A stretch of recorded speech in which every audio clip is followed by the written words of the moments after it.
Hello everyone, स्वागत है आपका करियर क्लासेस में जहाँ पे आपको मिलती है सबसे बेहतर शिक्षा। तो आज हम बात करने वाले हैं बेसिकली उस टॉपिक पर जहाँ पर बच्चे पढ़ाई में मन नहीं लगता और कमज़ोर हो जाते हैं। कारण क्या है? सबसे बड़ा कारण ये है कि बच्चों को ये नहीं सिखाया जाता कि कैसे किसी भी सब्जेक्ट को पढ़ने के लिए प्लान किया जाए। और जब तक उनके पास कोई प्लान नहीं होगा तब तक उस प्लान पे कोई वर्क नहीं करेंगे। कहते हैं ना कि जब तक ज़रूरत नहीं होती, इंसान किसी भी चीज़ को खोजने का प्रयास नहीं करता। तो जैसे अगर एंशिएंट टाइम में देखा जाए तो मानव ने पहिए का आविष्कार किया। उसके बाद बहुत सारे इन्वेंशंस हुए, आज तक होते ही आ रहे हैं लगातार। यहाँ तक कि अब जो ह्यूमन है वो चाँद पर तक पहुँच चुका है। तो यहाँ तक पहुँचने का जुनून कैसे आया? यानी कहने का मतलब उन्होंने प्लान किया, उन्होंने कुछ जो प्रॉब्लम्स उनके बीच में आई उस प्रॉब्लम को सॉल्यूशन खोजने का प्रयास किया। अगर आप भी अगर प्रॉब्लम्स को खोजने का प्रयास करें तो निश्चित रूप से आप भी आगे बढ़ सकते हैं। तो बच्चों को प्रॉब्लम कहाँ होती है? जो सब्जेक्ट्स होते हैं, सब्जेक्ट्स पर वो टारगेट नहीं करते कि ये सब्जेक्ट मुझे मिला है, मैं इस क्लास में हूँ, तो मैं इसे पूरा करूँ या मुझे ये इतनी सारी चीज़ें आनी चाहिए। इसमें सबसे बड़ा कारण गार्डियनशिप का भी हो सकता है क्योंकि बच्चे उन चीज़ों के बारे में सोचें कैसे? उनको कैसे पता चले कि इसकी इम्पोर्टेंस क्या है? तो जब उनको उसकी इम्पोर्टेंस पता चलेगी तब तो उसको ग्रो करने का या उसको तैयार करने का प्लान बनाएँगे। तो प्लान नहीं बनाते। जैसे एक बुक है, मान लीजिए मैं साइंस पढ़ाता हूँ तो अक्सर मेरी ज़ुबान पे वही आ जाता है। तो चलिए मैथ की बात करते हैं। मैथ जैसे एक आर.एस. अग्रवाल की बुक है, उसमें बहुत सारे क्वेश्चन्स दिए हैं। एक चैप्टर में लगभग 50 प्लस में क्वेश्चन है, तो 50 प्लस में क्वेश्चन, सारे क्वेश्चन तो डिफरेंट है नहीं। तो उसमें से क्या कर सकते हैं आप, सिमिलर क्वेश्चंस को उसमें से एक-एक क्वेश्चन को निकाल के एक अलग से वर्कशीट बनाइए। एक अलग से वर्कशीट बनाइए 20-30 क्वेश्चंस का, जो डिफरेंट क्वेश्चन आपको लग रहा है उन सबको आप एक पेपर पे नोट कर लीजिए। नोट करने के बाद बार-बार उसी को सॉल्व करिए, देखिए आपका प्रिपरेशन अच्छा हो जाएगा। तो जब भी पढ़ाई करिए तब नोट्स ज़रूर बनाइए, यानी टू द पॉइंट चीज़ों को लिखते चलिए।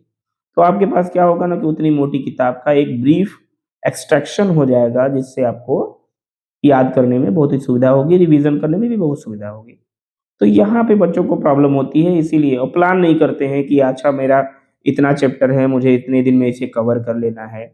ये इतने चैप्टर हैं, इसको इतने दिन में कवर कर लेना है। ये सारी प्रॉब्लम्स उसके साथ क्रिएट होती है, इसीलिए वो उसको कवर नहीं कर पाते हैं। तो अगर इन चीज़ों पे फ़ोकस करें, तो उसको ईज़िली कवर कर सकते हैं। लेकिन उनके पास कुछ एम होना चाहिए, यानी उस चीज़ को पूरा करने का एक लक्ष्य होना चाहिए। अगर उस चीज़ को पूरा करने का लक्ष्य नहीं है, तो फिर उसे कैसे पूरा कर सकते हैं? तो सबसे पहले बात कि जब बुक और कॉपी के साथ समय बिताएँगे, कहते हैं ना कि जिसके पास समय बिताता है इंसान, जिसके साथ समय बिताता है, उसके बारे में अक्सर उसको बहुत ज़्यादा जानकारी हो जाती है।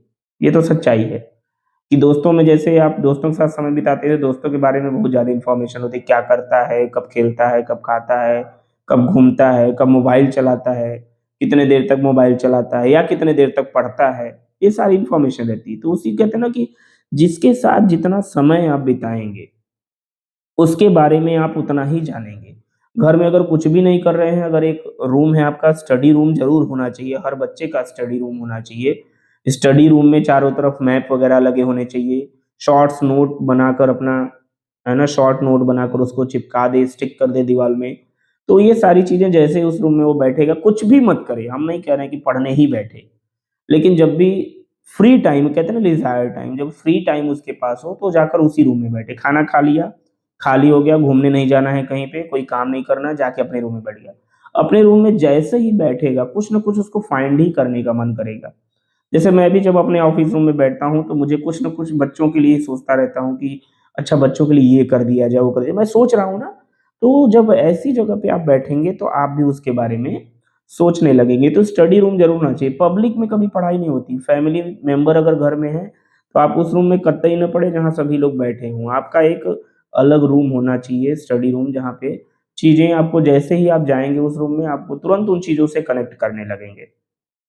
कि हाँ, अच्छा ये यहाँ है, अच्छा मैप ही लगा है तो पता चला कि बार-बार कंट्रीज़ वगैरह जो भी है, ये सारी चीज़ें आपकी नज़र पे पड़ रही हैं। देखिए ऑटोमैटिक सारी चीज़ें याद हो जाएँगी और जब भी आप अपने रूम में बैठेंगे आपको पढ़ने का ही मन करेगा और कोई काम करने का मन नहीं करेगा। तो कहते हैं ना, जिसके साथ समय बिताएँगे वो चीज़ें आपको ज़्यादा समझ में आएँगी। तो इस तरह से आप टारगेट करिए, मोबाइल फ़ोन वगैरह कम यूज़ करिए।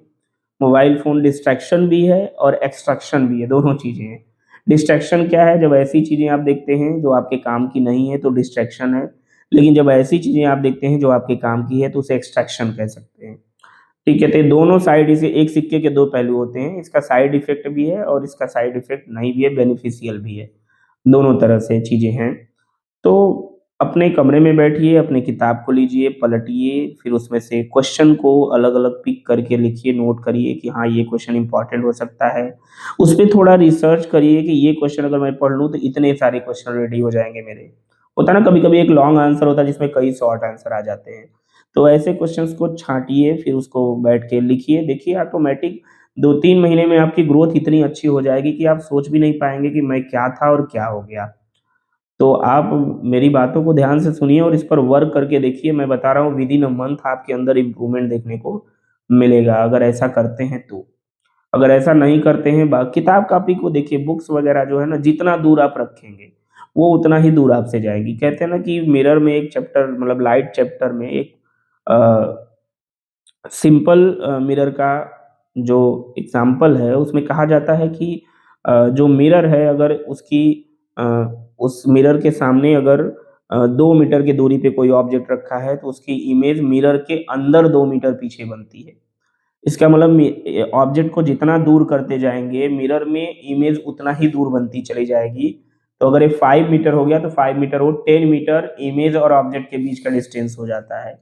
इस तरह से जितना दूर आप पढ़ाई से भागेंगे, पढ़ाई दुगनी स्पीड से आपसे दूर भागेगी और जितना पास आएँगे, वो एकदम पास आपके रहेगी। तो आपको डिसाइड करना है कि आपको एजुकेशन से कितना पास रहना है या कितना दूर रहना है।